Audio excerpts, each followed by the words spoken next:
Welcome to The Writing Life, the podcast for anyone who writes. My name is Peggy. And my name is Steph. And we are presenting to you from the National Centre for Writing, our literature house in the heart of Norwich, UNESCO City of Literature. Now, Peggy, let's cut right to it. Today's special guest doesn't really need an introduction. I haven't written a very long one, to be honest, because she is one of the UK's most accomplished and respected novelists. She has sold 19 million books to date worldwide, so no small feat. Woohoo! Nice little whistle there. And she's a long-time friend of NCW and Norwich. It is, of course, Val McDermid. I'm going to do a little drum. That's my little drum roll. Drum roll for the Quine of Crime herself. Quine is a good Scots word meaning queen. Is it? The Quine or Queen of Crime. The Quine of Crime. Perfect. Well, this was a conversation that you recorded with Val a few weeks ago, just after she delivered our annual Harriet Martineau lecture in. Is that right? Absolutely right, Steph. Gosh, it was so lovely to have Val with us in Norwich. And that was, of course, a reschedule from the year before. And we were supposed to have Val in 2024. And we rescheduled. And we were so pleased to welcome her to a very full house in Petermancroft Church. It's hundreds of people, wasn't it? Hundreds of people. Oh, it was really great. And her lecture, maybe some of you were there and heard it, but it was just such a brilliant response to the brief of both bringing Martineau back to the attention, sort of contemporary attention, but also reflecting on Val's own work and life and craft and motivations, reflecting on the importance of hearing some of those hidden stories and forgotten histories. And so, yeah, she was just marvellous, to be fair. Just gold stars all round, really, wasn't she? Funny, witty, clever, everything you'd expect from a Val lecture. Yeah. And in this podcast then, this was a chance really to follow on. So the lecture, for those that weren't there, it's a lecture. There's not a lot of room to have a big conversation as you might expect in a typical literature event. So this podcast really was a chance to get under the bonnet a little bit of Val's own writing life and writing career. So we discussed that. In this conversation, you'll hear a bit more about her research process and about how that and her routine have changed over time. You will hear us talk about the content and the creation of the lecture and her journey into new genres and styles, and also a little sneaky peek into what people can expect from her next book in the Karen Pirie series. I could probably listen to you, Val, forever. Terrible little kiss out to Val. Just the terrible twosome, really. It's brilliant. So let's jump right into it. Here is Val McDermid in conversation with our very own Peggy Hughes. Hello, Val. Hello, Peggy. How are you today? I'm fine, thank you. The sun is shining, so that always lifts the mood. That lifts the mood. It's been horrible weather here in Norwich. It's been raining constantly, so I'm glad someone's getting sun. We're getting bits of showers, but basically it's a sunny day, so that's lovely. That's good for the soul. Absolutely. Val, thank you for coming on to the Writing Life podcast. I wanted just to start by asking you, what aspect of your writing life am I distracting you from today by having you with us? Well, this actually is what I'm doing today is not really part of my writing life, but it is essential, and it's my VAT return. Oh, right. And it's the thing I loathe most about being self-employed. I love being a writer, I love being my own boss, but I hate doing the VAT return. Sadmin, yes. Terrible. Awful. Terrible. Doing the government's work, being a tax collector. That's it. Well, maybe we're a nice distraction today then. I hope so from that pain. You're also obviously fresh from Norwich, Val, and I wanted to kick off today just by asking you about that. You've just delivered for us an absolutely wonderful 10th chapter of our Harriet Martineau lecture. And to take you back to when, I think it was myself, I wrote you the email to see if you would take on the commission, and we were delighted when you said you would. I wonder what drew you to say yes to that particular invitation? Because you must get invited to do loads of different things. So why this one? Well, when you invited me, I have to say, to my shame, I didn't know who Harriet Martineau was. So I went to our friend Google, and as soon as I started reading about her, I thought, this is a really interesting woman. I would like to investigate her further. And that, for me, was the spur to action. Curiosity is always the spur to action for me. If I get excited about finding out more about something, then that's a way in for me. It's how I get into my stories from my books often. But this seemed to me to be something that was worth doing, because I knew I would enjoy doing the research and putting it together and seeing and reflecting also on how how her work crosses paths with my own. So all of those things made it irresistible, really. And of course, coming to Norwich. I mean, we were delighted, as I said, with the lecture and how, as you say, you wove your own life in and out of Harriet's own life. I wonder if you could say how you begin with an invitation, a commission like this. Curiosity first, but then how do you start to sculpt it, I suppose?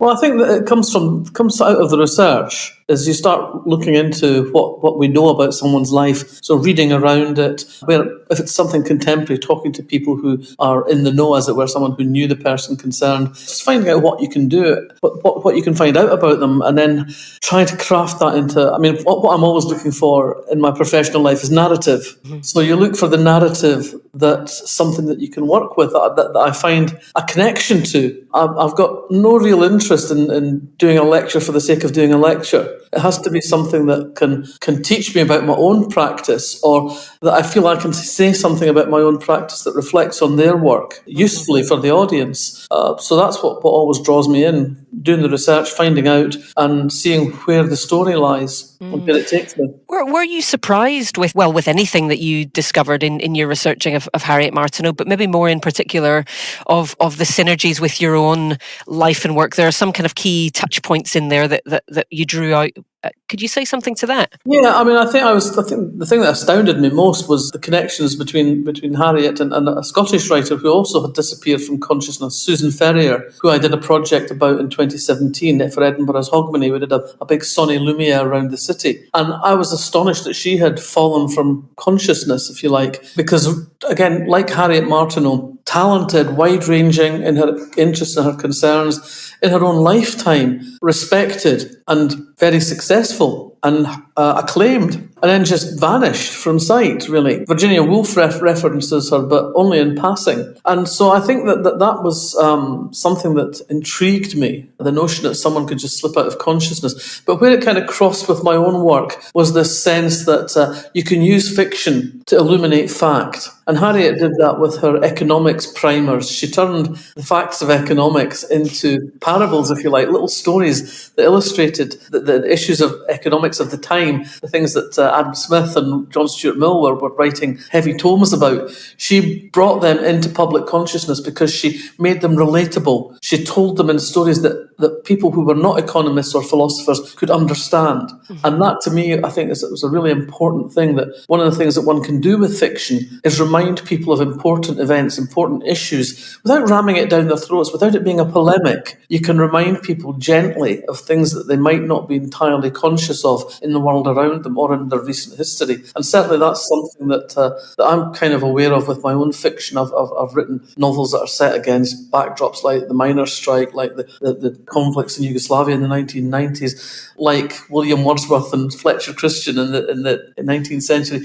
So it's possible to write about things, and indeed Queen Macbeth, to go back to look at the reality of her life and address those issues, things that people are not necessarily going to pick up a weighty non-fiction tome about, but you can gently lead them through the fiction to perhaps a new understanding of those things. That for me was one of the things that I wasn't entirely expecting when I started looking at this project, that this would chime very, very much with me about my own work. Yeah.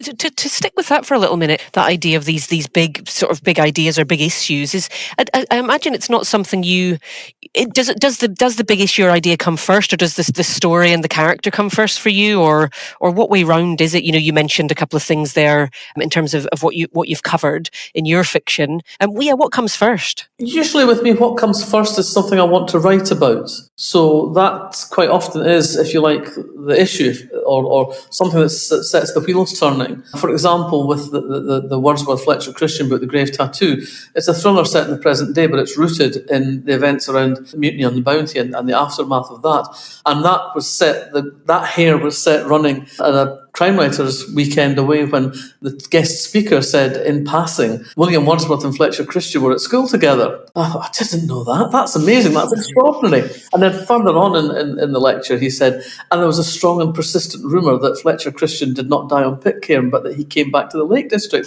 And that immediately for me, I'm going, that is an amazing story. And in the bar afterwards, I was like, just going on about this. And Robert Barnard, the late lamented Robert Barnard, said to me, he said, well, I'll send you a book about Wordsworth. And that was the start of it for me. And then once I've got the idea for something I might like to write about, it then becomes important to find out whose story it is. How do I wrap this up into a palatable, enjoyable experience for the reader? There's not any point in writing a book that basically goes, isn't this amazing? Nobody's going to read that.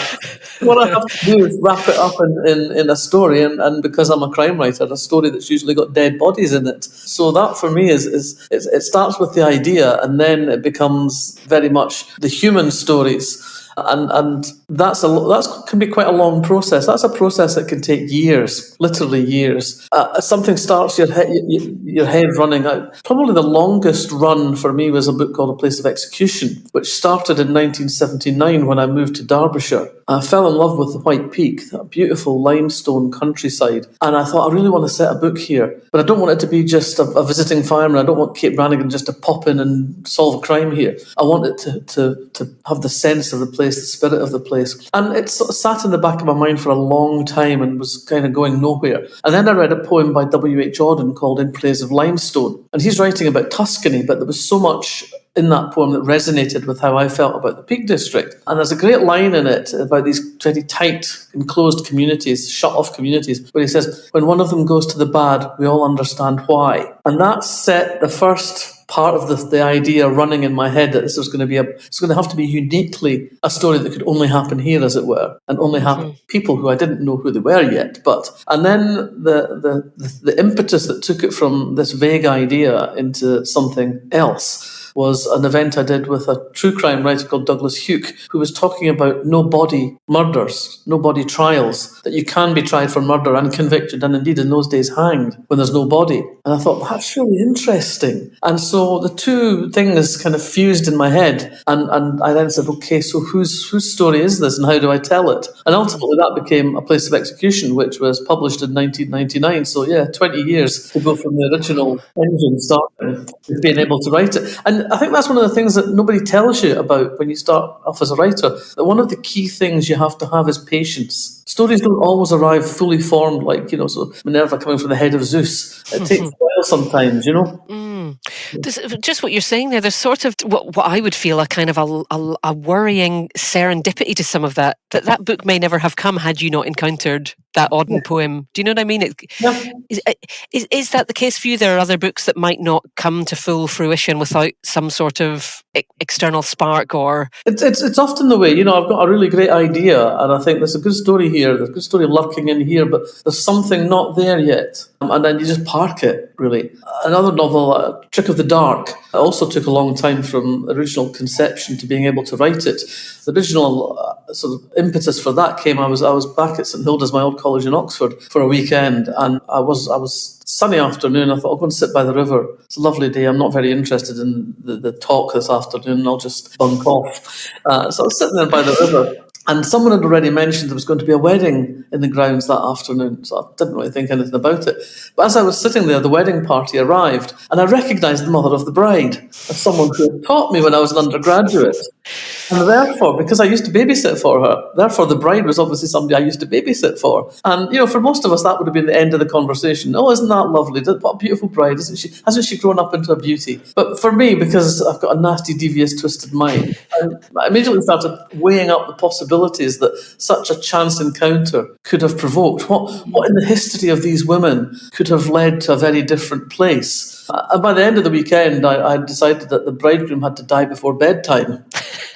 But having sort of got the initial idea for this and worked out quite a lot of the plot, I tried to write it and I couldn't make it work. I couldn't get the structure to work. At the heart of it was one of the characters who had kind of remade herself, very publicly remade herself. And I needed for her to go back into the reality of her past. And I couldn't find a good reason for this at all. And I was sort of wrestling with this. And I wrote the first chunk of that book 5 times, first 10, 15,000 words of it 5 times, and it just wasn't working. And again, I just put it to one side. And it was an external piece of serendipity that changed that. What changed that was the sudden upsurge in misery memoirs. You all remember Angela's Ashes? Mm-hmm. Suddenly you couldn't walk into a bookshop without tripping over misery memoir. And I thought, this is the way to go. She decides she's going to write a misery memoir about her past, which involves, although there's one thing on the page, there's another thing in her head. So that gave me the key to unlock the structural problem, and I was able to write the book. I think also one of the things that readers don't think about, and why should they, is structure. That's a problem we have as writers, to find the way to tell the story. It's not always straightforward. It's not always begin at the beginning and work your way through to the end. Sometimes it means a lot of moving around, exploring people's past histories, and exploring the present relationships of how people talk to each other and what they don't say. So I think structure is often the key to getting the book written, and that doesn't always follow from sitting there beating your head against the wall going, how do I make this work? How do I make this work? Yeah. But I think crime fiction especially is so capacious in that way, isn't it? Like it can be, it can hold multitudes of structure and narrative and perspective and all of the rest of it. How did you get your start in crime fiction? Were you writing other things first and then thought crime's the one for me? Or how did it come to pass for you? Part of it is, historically, I always say to people, never mind writing what you know, write what you love. And I discovered Agatha Christie when I was about 9, The Murder at the Vicarage, which is Miss Marple's first appearance at novel length. And it's a perfectly constructed novel talking about structure. And it's a great read. And I fell in love with the genre at that point. I fell in love with Christie first and then expanded that out because luckily my local library had a terrifically good crime fiction section. And I always carried on reading crime fiction alongside whatever else I was reading. I went to Oxford and read English literature and language, but I always had a crime novel on the go. There was a fabulous bookshop round the corner from St Hilda's at the bottom of the Cowley Road, called Jeremy's 10p Bookshop. Brilliant. And Jeremy had a room full of paperbacks mostly, and everything was 10p. And if you took it back, you got 5p off your next book. So it was great. And I just read everything I could get my hands on. But also, I was meanwhile doing all the great English literature stuff as well. And although we didn't study the crime novel, you always saw in a tutorial, you'd look at the tutor's shelves and you'd always see the odd green and white penguin spine of the classic crime novels. So I kind of formed the view that this was intellectually respectable enough to read, if not to study. So when I graduated, I thought I knew I was going to be a writer. I was adamant about that since probably about the same age as discovering Agatha Christie, but not because of that. I knew I wanted to be a writer. And so when I left university, I thought, I've got all this great storage of English literature in my head. I'm going to write the great English novel, because that's what you did, And I did attempt to write the great English novel. It was full of all the big human emotions, love, greed, jealousy, hate, kind of thing where somebody has to try and kill himself in the penultimate chapter. And it was pretty terrible, I think. I look at it now and say, this is so embarrassing. You've still got it? I still have it. It's still in the drawer of my filing cabinet because people kept sending it back to me. I sent it out to pretty much every publisher I could find in the Writers and Artists Yearbook. And I joked that people started writing me letters saying, don't send us this, we've heard about it. I could have papered the downstairs loo with the rejection letter, but I was determined, and so I started trying to write another novel. But meanwhile, I showed the first novel to a friend of mine who's an actor, and she said, I don't know much about novels, but I think this make a good play. So I thought, a play, that's easy. Just cross out all the descriptions, leaving the dialogue. It's a play. So that's what I did, essentially. Wrote some extra scenes to cover the bits I'd crossed out, and trotted off to the local theatre with my play, what I had wrote. And the director of the local theatre, amazingly enough, said, well, this is exactly what I'm looking for. I want to do a season of new plays in the studio theatre, and I'd love to put this on. So there I was, completely by accident, a professionally performed playwright at the age of 23. Amazing. So I thought I'm going to be the next Harold Pinter, or Steven Spielberg's going to come tapping my door. It didn't quite go that way. I adapted it for radio, BBC Radio, put it on, and I got an agent. But the problem that I had was that I didn't know what I'd done right. And I didn't understand the nuts and bolts of how drama worked. And this was back in, the sort of early 1980s. There were not the sort of plethora of courses that are available now where I could have gone and learned how to put a play together. And I always had my tutor, Anne Elliott, always had her voice in my head going, you have no sense of the dramatic, Miss McDermid. So having got that wee voice in my head didn't help. And eventually, after a couple of years, my agent fired me because I wasn't making him any money. And rather than sitting me down and saying, here's what we need to do to help you, he just fired me. So there I was, cast adrift. But I was still determined. I still had that passion. I wanted to be a writer. And I had something performed. I clearly wasn't completely rubbish. So I thought, well, I'd figured out by now that where my problem lay was that I didn't know what I was doing. And I thought, I do understand how the crime novel works. I understand the basic principles of the crime novel. And I'd also, at that point, had read William McIlvanney's wonderful book, Laidlaw. It kind of opened the door, and I understood I could write a crime novel that was rooted in the world I'd grown up in, possibly. But the real moment, the real light bulb moment, was a friend of mine in America sent me a copy of Sarah Paretsky's first novel, Indemnity Only. And I thought, this is what I want to write. This is not a English country village. This is not a police procedural. It's a woman who has a brain and a sense of humour and agency. She doesn't have to get the guys in when things get difficult. She just does stuff. But the other thing about it that really awakened my sense of excitement was the setting. It's set in Chicago, and the things that happen in the book happen because it's Chicago. The lives that people lead, the places where they live, what they do for a living, their relationships. It was all about place, the politics of the place and the day-to-day of the place. And I thought, this is the kind of book I want to write. I didn't know that I could do it, but it inspired me to get off my arse and actually do it. And so I started writing the book that became Report for Murder. And I wrote that on Monday afternoons because I was working on a Sunday paper and that was my day off. And everybody else was at their work. So there were fewer distractions. And that was what my Mondays, I was still living in Derbyshire, and my Mondays consisted of, in the morning I would walk up Mam Tor and look around at the landscape, and then I'd come back down, and in the afternoon I would write. And it was amazingly productive, those 5 hours between 2 and 7 on a Monday, because the rest of the week I'd be thinking about what I'd done the week before and what needed to be fixed and where it was going to go next and what I was going to do next Monday. So when I sat down on a Monday afternoon, I had a very clear idea of what I was going to do with that time. And so it probably took me about 2 years to write that first draft. And I was concerned about where I was going to find a publisher, because at that point, no mainstream publisher in the UK was going to take on a lesbian crime novel. But at that point, there were, several indie feminist publishers like the Women's Press, Virago, Pandora, and I thought maybe one of them would go for it. So I sent it to the Women's Press, and they said, yes, please. And the rest is kind of checkered history. Oh dear, I'm just thinking of what your tutor said about you have no sense for the dramatic. What she would make of things now, I wonder. You mentioned there about that writing on a Monday afternoon, or on a Monday climbing the hill and then writing. Well, I'm guessing that things look different now. I mean, what's your writing routine like these days? I don't know if I could grace it with the term routine. I'm not tremendous. I'm not one of these people who sort of sits down at 10 o'clock in the morning or 9 o'clock in the morning and writes until tea time. And when I'm in the writing process, for me, I tend to write a book over a period of about 3 or 4 months. And I tend to write it in the winter because the weather's rubbish. Mm-hmm. I don't want to go outside much. I'm not an early riser. I'm not a morning person. I'm usually at my desk about 10 o'clock-ish. And the first thing I do is answer emails or ignore emails.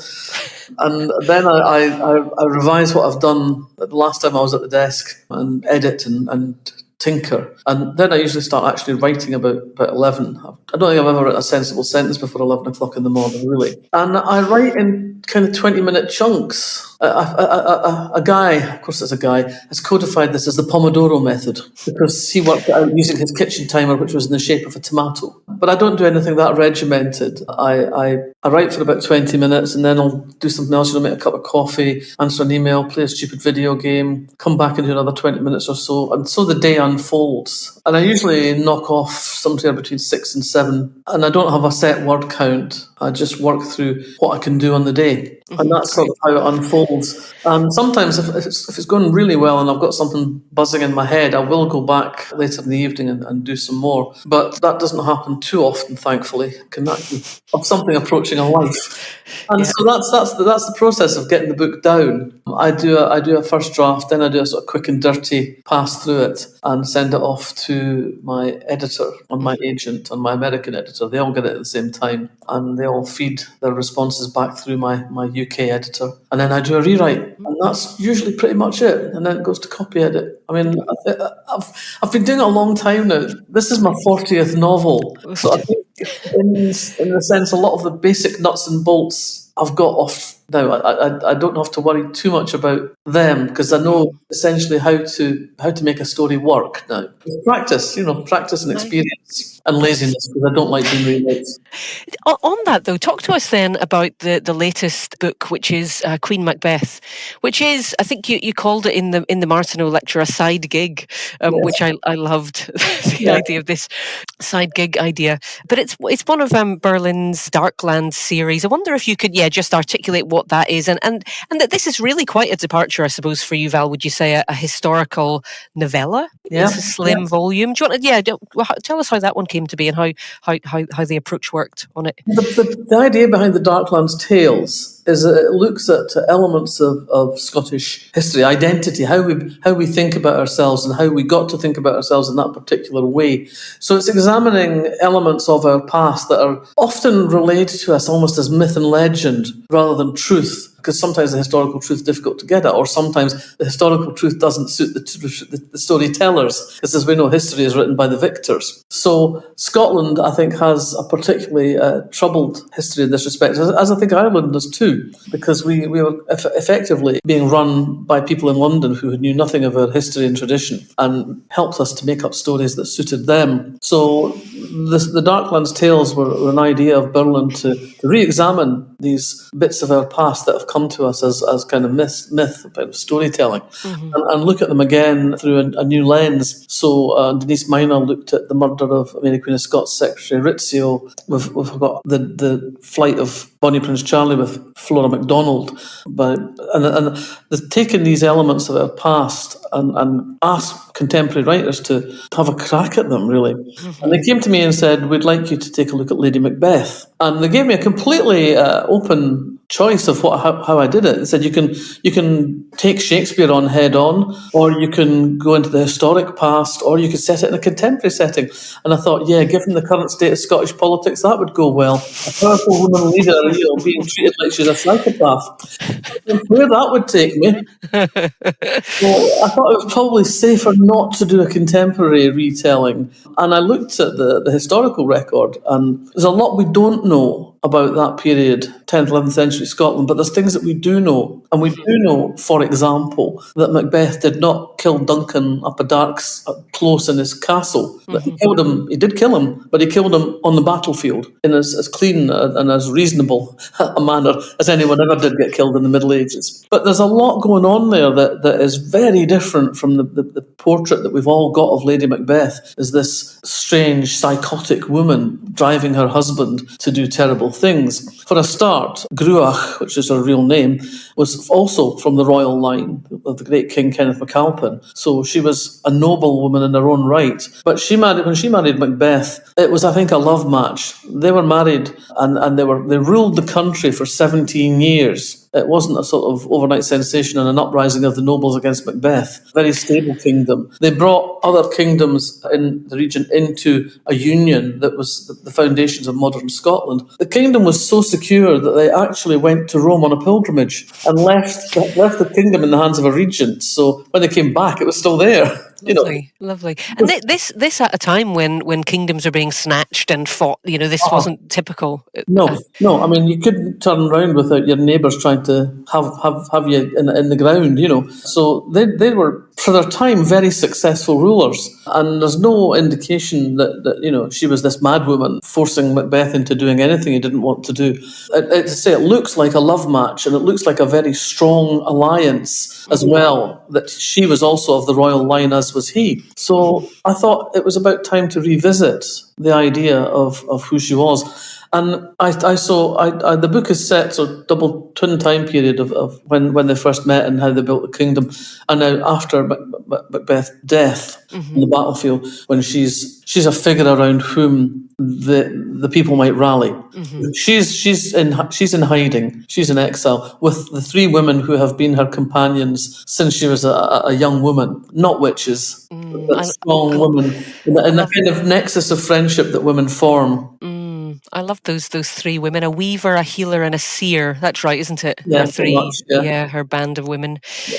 I think it's interesting. You've already said, there wasn't a whole lot of material to work with. And I just wondered if, coming from a place of writing contemporary crime, which is sort of encumbered by detail and maybe having to get things right, otherwise facing the wrath of readers, was it quite freeing then to be beyond the paraphernalia, I suppose, of the contemporary, and to be in that maybe more liberating space? It was actually quite liberating because there was no forensics for a start.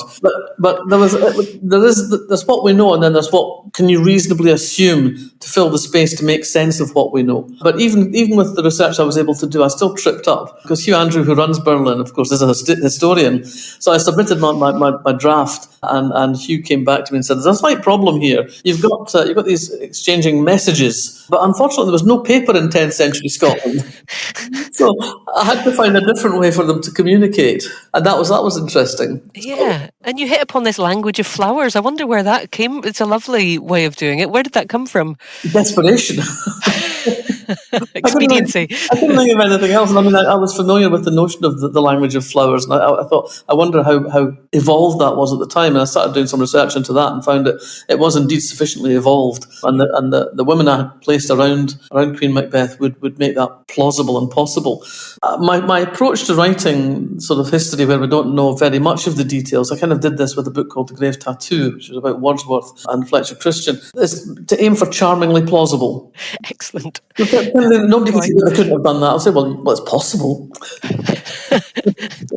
Yes, and have people taken that as in your intended way, that it's charmingly plausible? Yeah, great. I've had more, comeback on novels that are set in the here and now. People said you can't turn right on that street anymore. Yes. Yeah.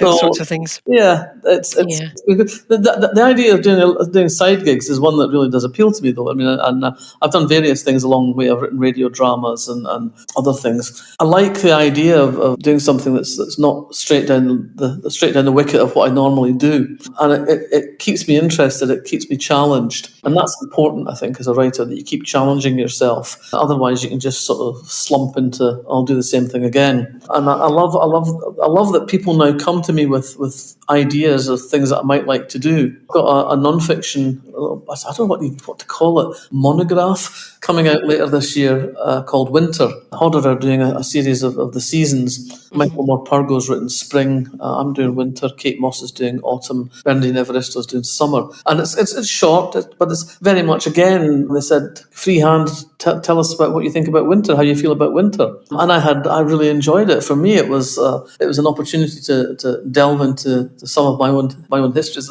So there's bits of memoir. There's also bits of how I operate now, how winter makes me feel. How I like writing in the winter. So it's out in November. It's got some nice illustrations, and it's very short. Mm-hmm. No, lovely. I mean, very, very Tove Jansson, sort of winter vibes. I mean, that said, all these side gigs. I mean, is there anything that you just wouldn't do? Like you've covered so many different forms, Val. But is there anything that you would just think, no, not that one? I've had various approaches to write continuations or new versions of other people's work. I did do a contemporary reimagining of Northanger Abbey, which I thought was fun and interesting to try and do using Austen's story to see how I could shape that in modern life. But I've got no desire to write a new James Bond or a Miss Marple. I've done short stories with other people's characters, but I'm not really interested in walking in somebody else's shoes for the length of time it takes to write a novel. Yeah, fair enough. You've got plenty of your own novels to be firing on with. I hope so, yeah. I mean, if you see me writing a Sherlock Holmes novel, you'll know that I've run out of ideas. We'll have rumbled you.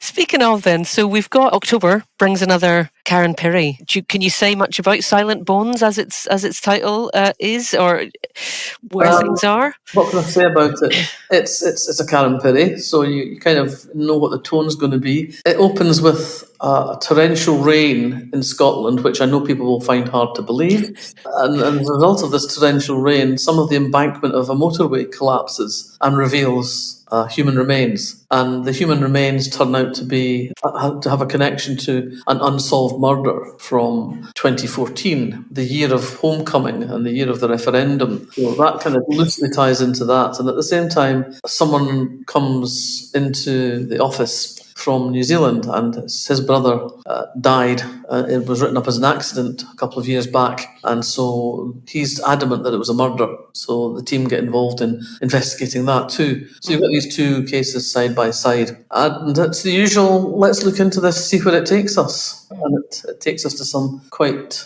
I hope, surprising places. It's nice to be back with Karen and the gang. For me, it's nice, like that. I see what they've been doing since I last saw them, Yeah, I mean, I'd love to know more about what that relationship's like, really, because having talked about Gruach, and we really don't know loads about her, and you've had to kind of reimagine her. But with Karen Pirie, there's now an embodied Karen Pirie and Lauren Lyle, for example, on the telly, past lying, and I just wonder generally what the relationship is with her, but also maybe now that she's got a televised presence, has that changed for you at all? No, she's still my Karen Pirie in my head. I mean, Lauren does a terrific job. I think Lauren completely embodies Karen Pirie. I have no doubts about that. I think she does a great job. She looks nothing like the Karen Pirie in my head, and the Karen Pirie in my head is still the Karen Pirie in my head. So, I mean, I think Lauren does a great job, and the new series, which is based on the second novel, Darker Domain, comes out in July on the telly. So you can see Lauren strutting her stuff again and doing a great job. So that's been interesting and enjoyable to watch, but it doesn't interfere with what's going on in my head. With Wire in the Blood, Hermione Norris left the show after the third series, and after the third series we couldn't really recast Carol Jordan, so they packed her off to South Africa, and she's still there in my book. She's still there in 8 books later. And so I kind of have Chinese walls or a hermetic seal in the television, and I think what we've got with the television is, I mean, I sit down at the start of this and talk to directors and producers and say, here are the key elements of these characters. Here are the key elements of the storytelling, and now go away and make the best telly you can out of those. I don't sort of hover over them, going over every detail. I mean, I do throw in my tuppence worth from time to time and explain why it's an important tuppence worth. But for me, the books are the thing. Everything else is just gravy, really. I've got a couple. Speaking of TV, and then I've got a couple of little final questions just about the status of cities of literature, of which we are both in. But before that, about TV. I noted with interest that the BBC, there's about to be a show about you, in my own words, with Val McDermid, which is a great series. We had another Scottish great, Jackie Kay, was on last time. I just wonder, that's coming in June, I believe. Is there anything, or actually a quote from you on it, about being accustomed to living my life forwards, the next book, the next festival, the next gig, the next holiday. So this is an opportunity to look back. How was it, and what can we expect? I thought it was quite interesting. It reminded me of things that I'd more or less almost forgotten. What you can expect is a deep dive into some of my past. What shaped me, what has made me the writer I am today. It's kind of weird. It's strange to have to be the archaeologist of your own life. And it's funny, the things that they get interested in that I don't necessarily think are the most interesting things about me, and the things that I really think are interesting that they didn't think were interesting. I suppose that's not dissimilar to when you write a book. I think it was Ali Smith, wasn't it, who said a book is a bird and it sort of flies off, and then the reader will take from that what they will. There's a contract there, so to speak. And sometimes the bird just shits on your head, It does. So yeah, it's really quite it's an interesting process, because they don't do the usual thing of going around interviewing all the people in your life. It is in your own words, sort of delve into your family album and that kind of thing. I felt slightly uncomfortable because I don't actually think I'm that interesting. They found enough to make a programme out of it anyway, so you have to take a look and tell me afterwards, Peggy, is she that interesting? I think luckily we all do, so we're all looking forward to that. Val. I think just a final question, really. Just the Martineau Lecture is part of a programme called the City of Literature programme here in Norwich, and Norwich is England's second is England's first city of literature, but secondary to Edinburgh, which is the world's first. And I just wonder, to your own sort of personal perspective, Val, what does that mean to you as a writer living and working in Edinburgh today?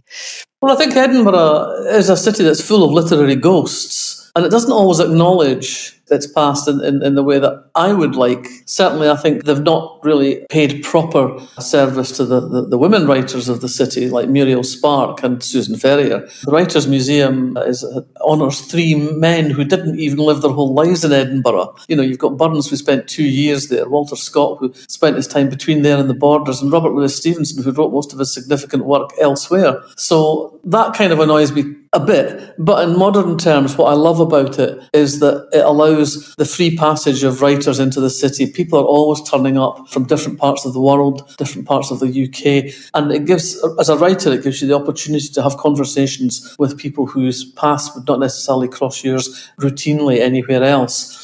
And it gives readers a chance to hear from writers that they wouldn't necessarily hear from. It promotes the idea of reading, and that the idea of reading is an international thing that stretches way beyond your own narrow borders. And I know that's especially important to you. You're patron of the Scottish Book Trust, and you're involved with the National Library's centenary as well, I think, all of which is about advocating for those spaces and ideas. Yeah. And encouraging reading. I'm one of the centenary champions of the National Library of Scotland, which I think should come with a suit of armour, but apparently not. Surely. I've got a T-shirt.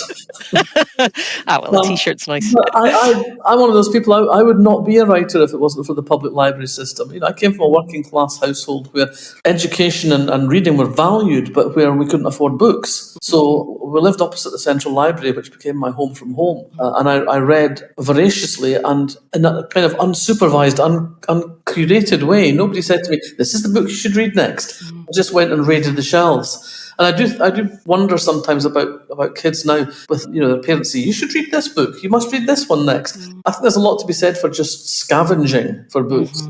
Anyway, that is, I think, a really important thing for me for this year.